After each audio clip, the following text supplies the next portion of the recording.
আজকে আমি আপনাদের সঙ্গে শেয়ার করব আমার মেয়ের স্কুলের প্রথম পা রাখার একটা অনুভূতি। দেখতে দেখতে স্কুলের দিন চলে আসলো।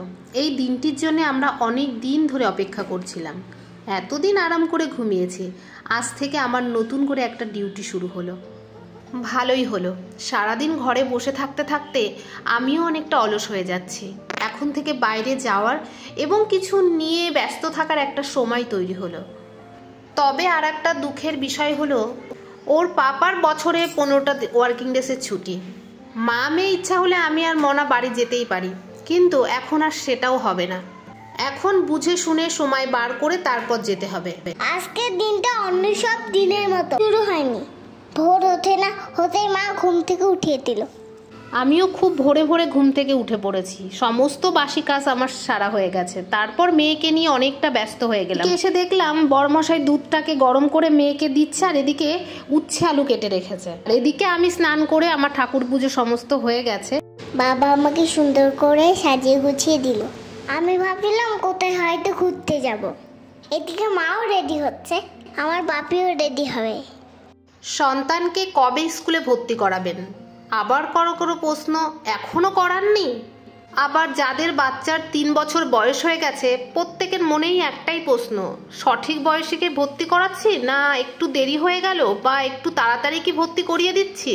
সেই সিদ্ধান্ত শুধুই প্যারেন্টসের। তবুও প্যারেন্টিংয়ের বেসিক কিছু ব্যাপার আছে, যেটা কম বেশি সব বাবা মাই করে থাকেন। প্রথম সন্তানের জন্মের পর কিন্তু বাবা মায়েরও নতুন করে জন্ম হয়। বাচ্চাটার সাথে সাথে বাবা মাও আস্তে আস্তে বড় হন। আমাদের বাচ্চাদের মতো আমরাও কিন্তু ভুল করতে করতে প্যারেন্টিং শিখি। আমার স্বল্প জ্ঞান আর ক্ষুদ্র অভিজ্ঞতা থেকেই বলছি। আমার মেয়ের বয়স 4 বছর 2 মাস। তেলেগু, হিন্দি এই দুটো ল্যাঙ্গুয়েজকে একটু ভালোভাবে শেখার জন্যে বা কথা বলায় অভ্যস্ত হওয়ার জন্যই আমি এত তাড়াতাড়ি দিয়ে দিলাম। আমরা দুজনেই স্কুলে ভর্তি করানোর সিদ্ধান্ত নেওয়ার পর থেকেই কমপক্ষে মাসখানেক ওকে স্কুলে যাওয়ার একটা মানসিকভাবে প্রস্তুত করার চেষ্টা করেছি। এটা করা কিন্তু ভীষণ জরুরি। আমি যখন দরজা দিয়ে বের হচ্ছিলাম তখন মা আমাকে সুন্দর করে বরণ করছিল। আমরা ঘুরতে গেলে মা তো আমাকে কখনো বরণ করে না। কোথায় যাচ্ছি মাকে জিজ্ঞাসা করলাম। মা বললো স্কুলে। স্কুলে যাওয়ার কেমন জায়গা? মা বললো স্কুলে যাচ্ছিস, কাকাকে একটু প্রণাম করে যা। কাকাই তো আমাকে কিছুতেই প্রণাম করতে দিল না। কাকা আমি একা একা স্কুলে যাবো, তুমিও আমার সাথে চলো। তারপর কাকা আমাকে একটু আদর করছিল। কাকাই বললো তুই তো ভালোই সেজেছিস।